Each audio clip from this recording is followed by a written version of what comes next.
Critical parts of your system and parts that demand perfection can be unrelenting and exhausting. In the face of all their comments telling you how you're not doing things well enough, it can be hard to appreciate that they are actually protector parts. Their intent is good.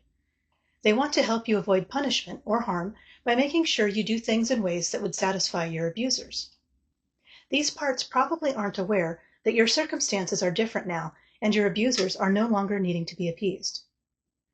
Orienting these critical and perfectionistic parts to the present is one way to start to change how they interact with you. If you can help them to understand that you don't have to be perfect now, they can start to relax their demands of you. I had a client who had a protector part like this who was extremely demanding, and the things this part said were far nastier than they needed to be. So the client and I let this part know two things. One, that we appreciated that they wanted to help, and two, their suggestions would only be listened to and considered when they were phrased politely.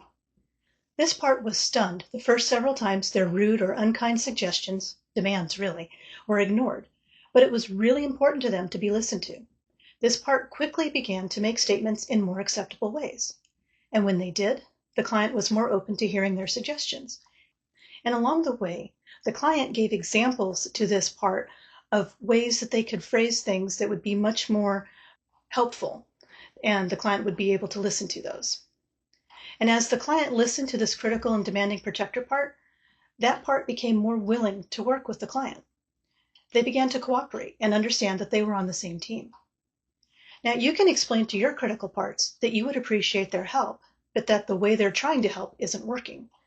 If they are rude or demeaning, you can explain that it's hard to consider their message because you get stuck on the way they deliver it. It's best if you can give an example of what the problem is and then give an example of a more productive way for them to tell you.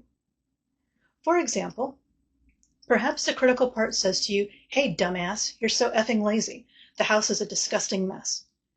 You might respond to that part, "It sounds like there's something you think I should be doing.